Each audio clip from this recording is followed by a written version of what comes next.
There are 6 general skills a squad leader needs to familiarise themselves with in order to effectively lead the squad. Communication, situational awareness, systems and roles familiarity, map reading, tactics, and accepting losses. Communication. You need to stay short, clear and kind. A short message will clog the channels less, and clear messages are better understood by the listener. As for kind, it makes the game more enjoyable. Remember to use in-game names and preferred pronouns, not roles, whenever possible. Situational awareness. You must get information quickly. Getting it requires asking the people around you and in your chain of command, often at the expense of your direct effectiveness. Prioritize getting and maintaining situational awareness even above engaging the enemy yourself. There are other squad members for that. Systems and roles familiarity. Understanding the range and capabilities of the equipment both you and your enemies have is important. However, it is also a little beyond this video's scope.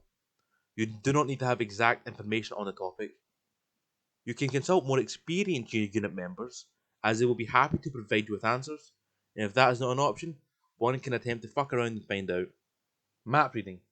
The only way to get better at map reading is simply to practice. It is highly encouraged to consult other leadership and double check while map reading, especially during operations. Tactics. This consists mostly of looking at the map to identify key terrain and approaches. Key terrain is a point of interest on the map that can be used to your advantage, the specifics of which would highly depend upon the weapons and systems available to you and to your enemy.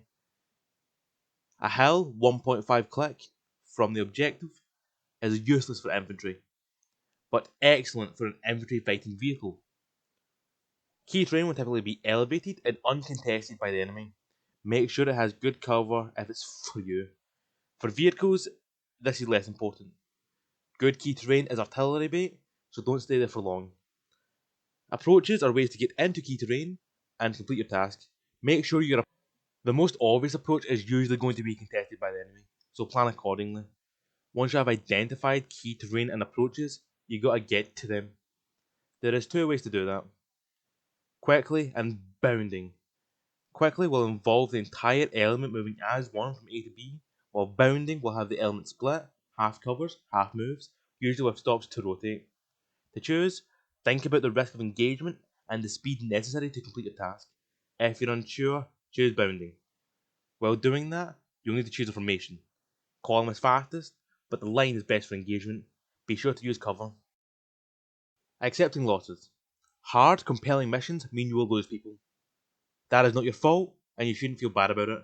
Remember, failing to lead the squad perfectly in ARMA is of no consequence. Deprecating yourself for doing so only prevents you from being better, which you will, given sufficient practice. Hopefully this has brought you up to speed on what is required of a squad lead, so that you will be able to do so successfully. This concludes the video. Goodbye.